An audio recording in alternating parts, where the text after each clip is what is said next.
Hello friend, आप सभी का स्वागत है विदित स्टडी पॉइंट चैनल में। आज के इस वीडियो में सीटेट एग्जाम के लिए प्रैक्टिस सेट करने वाले हैं, तो वीडियो को शुरू से लेकर अंत तक देखिएगा। चैनल पर नए चैनल को सब्सक्राइब कर लीजिएगा। इस क्लास की पीडीएफ के लिए विदित स्टडी पॉइंट टेलीग्राम चैनल को ज्वाइन कर लीजिएगा।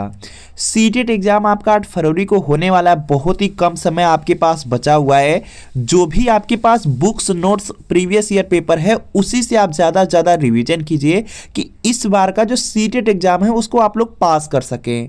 और आज की क्लास में हम बाल विकास और शिक्षा शास्त्र के 15 प्रश्न करने वाले हैं।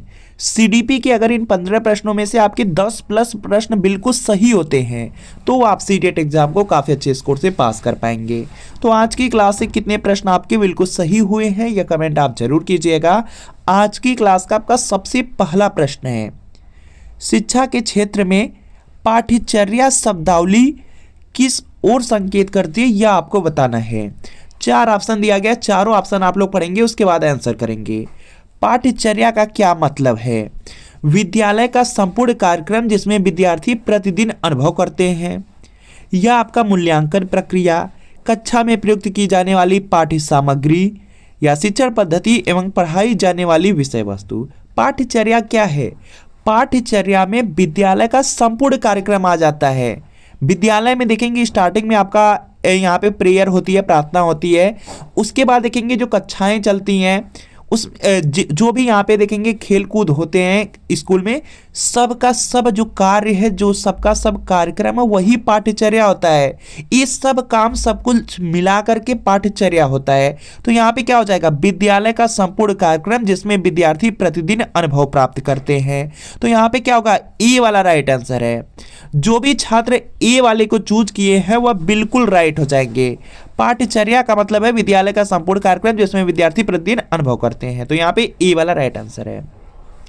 चलिए अगला प्रश्न आपके सामने स्क्रीन पर है और जल्दी से आपको प्रयास करना है इसका राइट आंसर करने का। यहां पर देखेंगे दिया गया है जब बच्चा फेल होता है तो इसका तात्पर्य है कि, तो इसका देखिए आपको सही जवाब बताना है।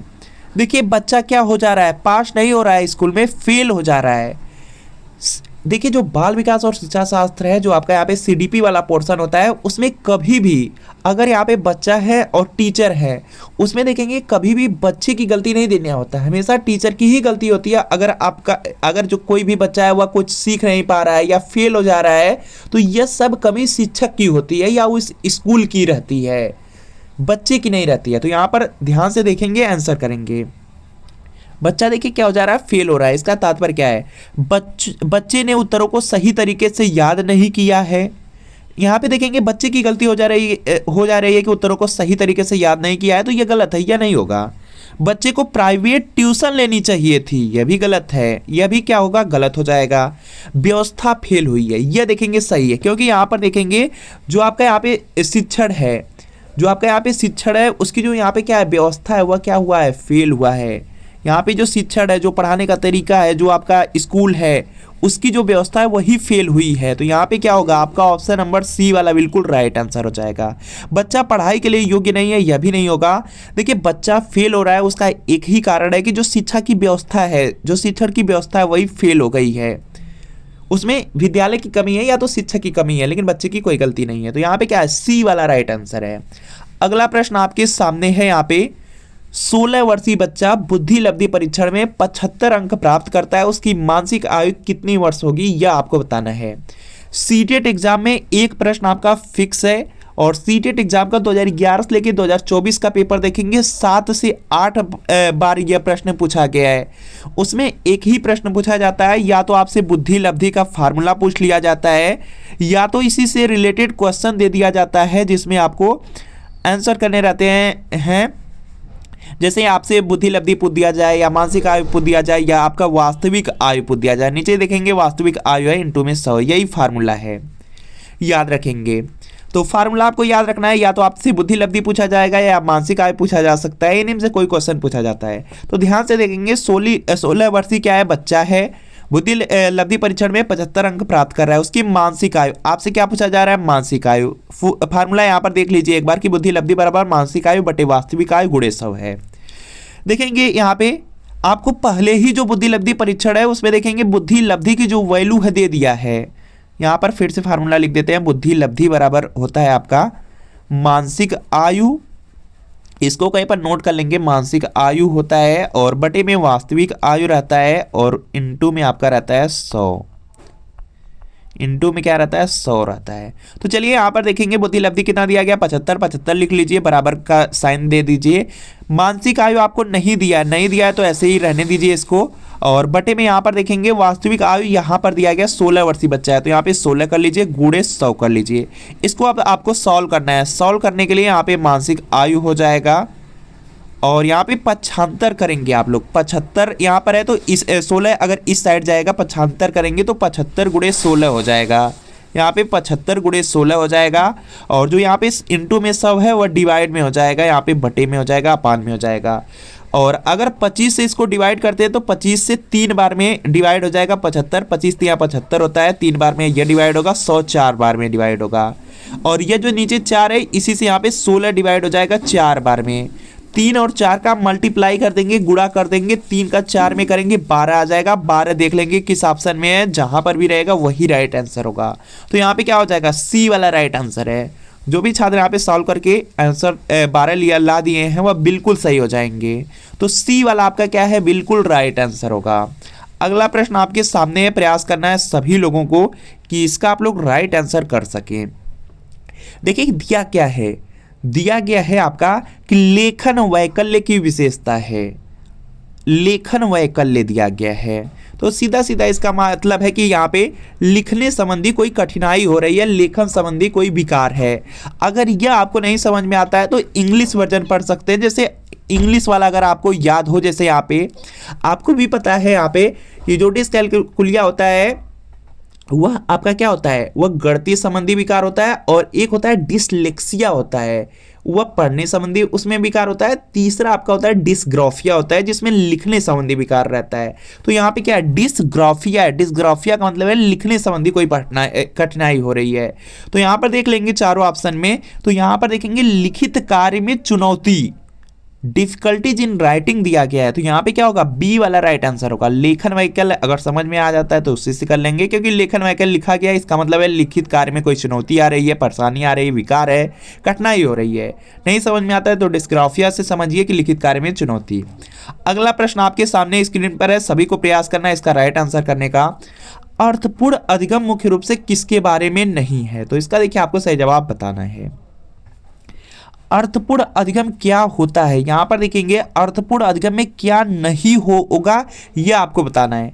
किसी जानकारी को रटना, क्या यह अर्थपूर्ण अधिगम है, या अवधारणाओं को आप समझ रहे हैं, या ज्ञान का निर्माण है, कौशलों का विकास है। इसमें अर्थपूर्ण अधिगम क्या क्या है, सबसे पहले उसको यहाँ पे सेपरेट करेंगे, अलग करेंगे। अगर अवधारणाओं को समझ रहे हैं तो यह आपका अर्थपूर्ण अधिगम है, ज्ञान का निर्माण अर्थपूर्ण अधिगम है, कौशलों का जो विकास है अर्थपूर्ण अधिगम है। लेकिन आपसे पूछ दिया गया नहीं, कौन सा नहीं है अर्थपूर्ण अधिगम, तो यहाँ पे क्या होगा, किसी चीज को रट रहे हैं यह कोई अर्थपूर्ण अधिगम नहीं है, तो यहाँ पे क्या होगा, ए वाला राइट आंसर है। कोई भी जानकारी है, कोई भी सूचना है, कोई भी डाटा है, अगर उसको रट रहे हैं तो वह अर्थपूर्ण अधिगम नहीं है, तो यहाँ पे ए वाला आपका बिल्कुल राइट आंसर होगा। अगला प्रश्न आपके सामने स्क्रीन पर है, सभी को प्रयास करना है इसका राइट आंसर करने का। प्रयास करेंगे तो आप लोग राइट आंसर जरूर कर लेंगे। तो चलिए प्रश्न है आपके सामने, अपसारी चिंतन के बारे में दिया गया है, उसके बाद जबकि अभिसारी चिंतन। अपसारी चिंतन क्या है और अभिसारी चिंतन क्या है, इसी में यहाँ पे इन्हीं दोनों के बारे में आपको बताना है। पहला दिया गया कई उत्तरों को प्रोत्साहित करता है, जो अपसारी चिंतन में क्या होता है यह आपको बताना है, कई उत्तरों को प्रोत्साहित करता है। और अभिसारी चिंतन के बारे में दिया गया एक सही समाधान पर स्थित होता है। इसके बाद देखेंगे यहाँ पे अगला एक सही समाधान पर स्थित है अपसारी चिंतन, और यहाँ पे दूसरे को दिया गया अपसारी चिंतन कई उत्तरों को प्रोत्साहित करता है। तीसरा ऑप्शन दिया गया गणितीय क्षमताओं को बढ़ावा देता है, पहला वाला, दूसरा मौखिक क्षमताओं को बढ़ावा देता है, फिर से उसके बाद दिया गया मौखिक क्षमताओं को बढ़ावा देता है, गणितीय क्षमताओं को बढ़ावा देता है। ध्यान से सुनेंगे, दो प्रश्न आपके हैं। पहला है यहाँ पर, अगर आपसे कोई पूछ दिया जाए कि पानी का उपयोग कहाँ कहाँ होता है, पानी का उपयोग कहाँ कहाँ पर होता है, तो आप लोग बहुत सारे उत्तर यहाँ पर बता सकते हैं। पानी का उपयोग यहाँ पे खाना बनाने के लिए होता है, पानी का उपयोग खाना बनाने के लिए होता है, इसके अलावा यहाँ पर देखेंगे कपड़ा धोने के लिए होता है, नहाने के लिए होता है। इसी तरीके से बहुत सारे जगह हैं जहाँ पर पानी का उपयोग होता है। पानी का देखेंगे इसमें क्या हो रहा है, एक ही प्रश्न है कि पानी का उपयोग कहाँ कहाँ होता है, तो आप बहुत सारे उत्तर कर ले रहे हैं। तो यह होता है अपसारी चिंतन होता है, जिसमें यहाँ पे एक ही प्रश्न का कई उत्तर होता है या कई उत्तर आप दे सकते हैं, वह अपसारी चिंतन है। अभिसारी चिंतन क्या है, जैसे आपसे देखिए यहाँ पे पूछ दिया जाए, यहाँ पर देखेंगे पूछ दिया जाए कि भारत का यहाँ पे भारत की राजधानी आपसे पूछ दिया जा रहा है, तो आप लोग एक ही लाइन में यहाँ पर एक ही उत्तर बताएंगे कि भारत की जो राजधानी है वो नई दिल्ली है। इसके अलावा आप कुछ भी आंसर नहीं कर पाएंगे, आपको हर हाल में एक ही आंसर देना होगा कि नई दिल्ली, इसके अलावा कुछ भी आपका नहीं होता। तो यह क्या होता है, अभिसारी चिंतन होता है। इसका एक ही उत्तर है, यह क्या है, अभिसारी चिंतन है। तो देख लेंगे, ध्यान से समझ चुके होंगे तो यहाँ पे आंसर अपने अकॉर्डिंग करिए, जल्दी से करिए। तो यहाँ पे क्या हो जाएगा, अपसारी चिंतन के बारे में यहाँ पर दिया गया कई उत्तरों को प्रोत्साहित कर रहा है। यह देखेंगे अपसारी, नीचे वाला अभिसारी है। तो यहाँ पर देखेंगे ध्यान से, अपसारी चिंतन कई उत्तरों को प्रोत्साहित करता है, अभिसारी चिंतन क्या करता है, एक सही समाधान पर स्थिर रहता है। तो यहाँ पे क्या होगा, ए वाला आपका राइट आंसर है। जो भी छात्र ए वाले को चूज कर दिए हैं वह बिल्कुल राइट हो जाएंगे। अगला प्रश्न आपके सामने है, सभी को प्रयास करना है इसका राइट आंसर करने का। विकास के किस पहलू में तर्क, चिंतन और जो समस्या है समाधान की व्याख्या की जाती है, समस्या समाधान की व्याख्या की जाती है? तो इसका देखिए आपको सही जवाब बताना है। जो विकास का संज्ञानात्मक विकास है उसी में देखेंगे तर्क, चिंतन और समस्या समाधान की व्याख्या होती है। तो यहाँ पे क्या होगा, बी वाला राइट आंसर है। जो भी छात्र बी को चूज कर दिए हैं बिल्कुल राइट हो जाएंगे। अगला प्रश्न आपके सामने है, सभी को प्रयास करना है इसका राइट आंसर करने का। प्रयास करेंगे तो राइट आंसर कर लेंगे। बाल केंद्रीय शिक्षा शास्त्र का क्या अर्थ है? सभी लोग प्रयास करिए, जल्दी से आंसर कीजिए। तो यहाँ पर दिया गया कक्षा में सारी बातें सीखने के लिए शिक्षक को आगे आना होना चाहिए। तो यहाँ पे बाल केंद्रीय शिक्षक दिया गया है और यहाँ पे कहा जा रहा है कि शिक्षक को आगे होना चाहिए, तो यह तो आपका होगा नहीं। शिक्षक द्वारा बच्चों को आदेश देना कि क्या किया जाना चाहिए, बाल केंद्रीय शिक्षा है, लेकिन यहाँ पे शिक्षक द्वारा बच्चों को सीधा आदेश दे दिया जा रहा है, यह भी नहीं होगा। बच्चों के अनुभव और उनकी आवाज़ को प्रमुखता देना बिल्कुल सही हो जाएगा। बाल केंद्रीय शिक्षा में क्या करेंगे, जो बालक होगा बालक को क्या देंगे, यहाँ पे बालक का महत्व देखेंगे, बालक को प्रायोरिटी देंगे। तो यहाँ पे क्या होगा, सी वाला राइट आंसर होगा कि बच्चों के अनुभव और उनकी आवाज को प्रमुखता देना। तो सी वाला राइट आंसर है। जो भी छात्र सी को चूज किया राइट हो जाएंगे। अगला प्रश्न आपके सामने है, सभी को प्रयास करना है। यहाँ पे सुजाता नृत्य प्रतियोगिता में केवल इसलिए उत्सुकता से भाग लेती है क्योंकि वह नगद का प्रथम पुरस्कार जीतने में रुचि रखती है। देखिए, कोई सुजाता नाम की लड़की है, वह यहाँ पे जो डांस कंपटीशन है उसमें क्या कर रही है, पार्टिसिपेट कर रही है, भाग ले रही है। लेकिन इसलिए भाग ले रही है क्योंकि वहाँ पे क्या उसको इनाम मिल रहा है, पुरस्कार मिल रहा है, उसी की वजह से वह क्या कर रही है, इसमें भाग ले रही है। उसके अंदर से कोई रुचि नहीं है, उसका बिल्कुल भी मन नहीं है। तो ये देखेंगे सुजाता क्या है, यहाँ पे आंतरिक रूप से यहाँ पे क्या है, प्रेरित है, या बाहरी रूप से प्रेरित है, या महारत उन्मुख शिक्षार्थी है, या असफलता परिहार शिक्षार्थी है। तो देखेंगे जो सुजाता है वह क्या हो जाएगी, बाहरी रूप से प्रेरित है।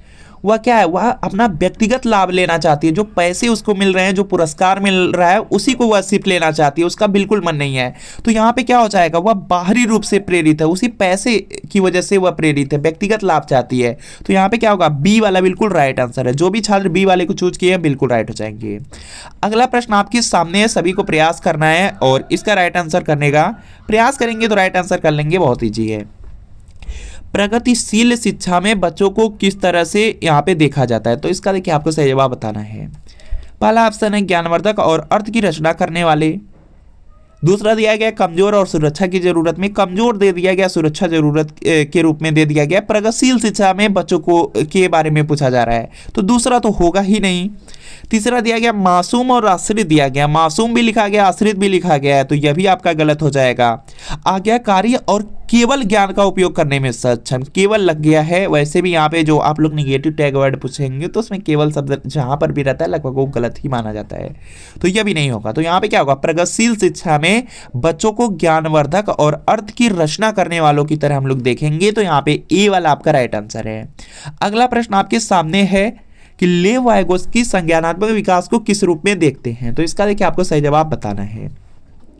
4 ऑप्शन है, जल्दी से पढ़ लीजिए, उसके बाद आंसर कीजिए। लेव वायगोस्की के अनुसार संज्ञानात्मक विकास, यहाँ पर देखेंगे क्या दिया गया है। यहाँ पे इसका राइट आंसर होगा कि यह क्या है, आपका एक सहयोगात्मक प्रक्रिया है। जो संज्ञानात्मक विकास है उसके बारे में यहाँ पे लेव वायगोस्की बताया कि यह एक सहयोगात्मक प्रक्रिया है। तो यहाँ पे क्या है, बी वाला राइट आंसर है।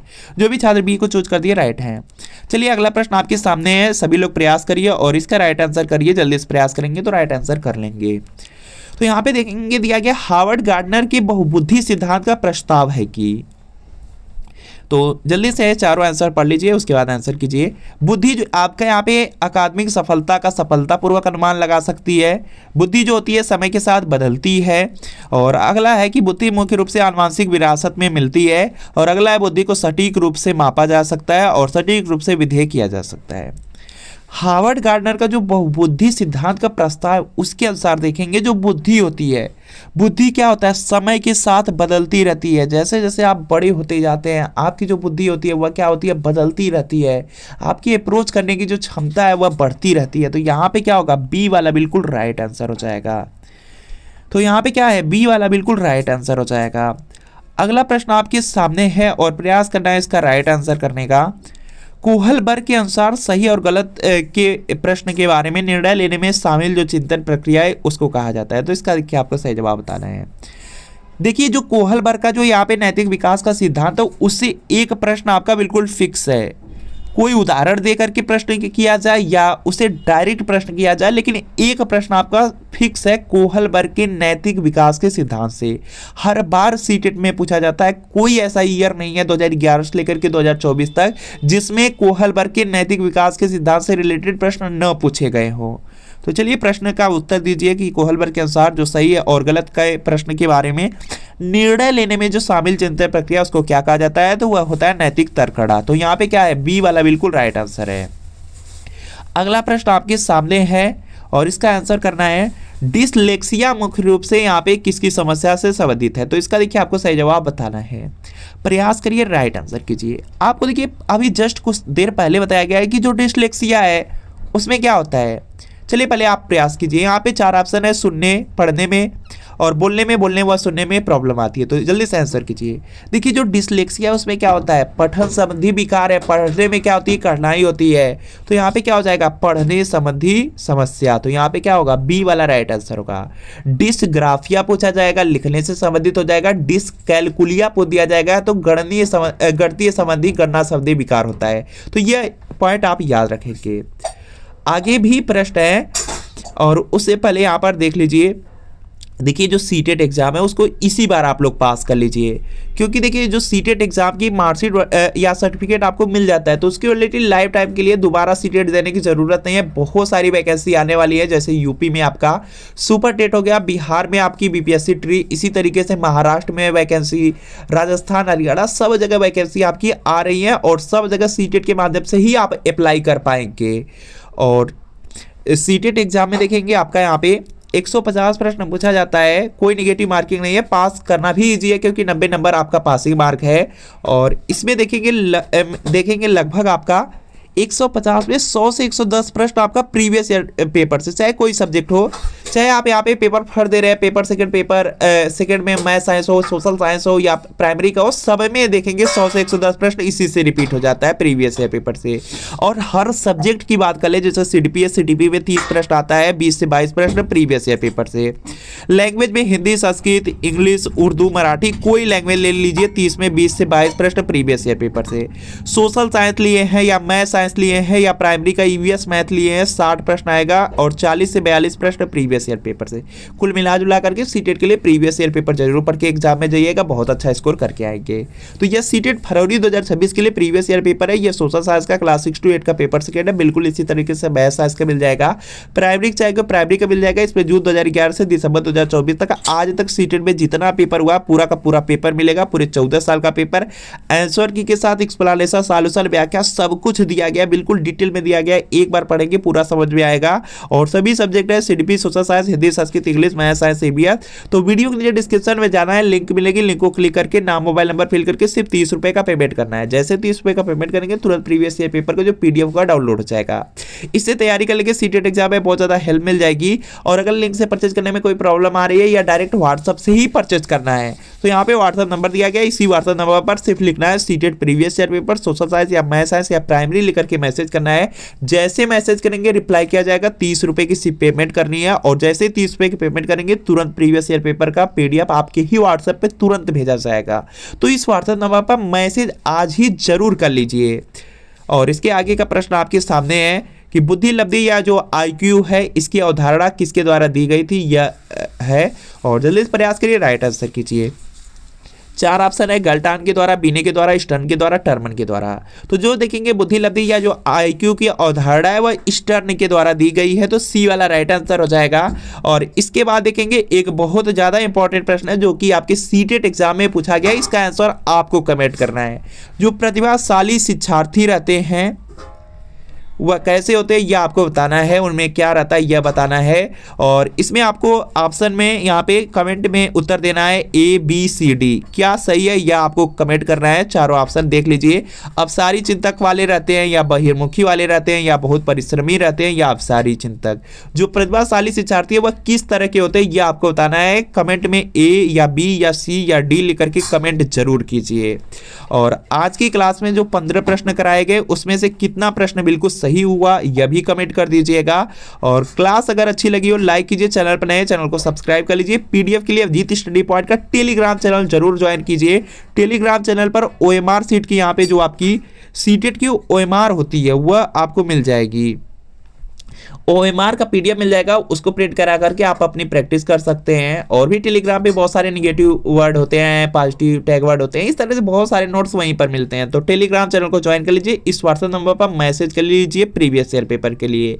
तो मिलते हैं फ्रेंड आपसे नेक्स्ट वीडियो में। सिर्फ 30 रुपए की पेमेंट है तो मैसेज जरूर कर लीजिए व्हाट्सएप पे। मिलते हैं फ्रेंड नेक्स्ट वीडियो में।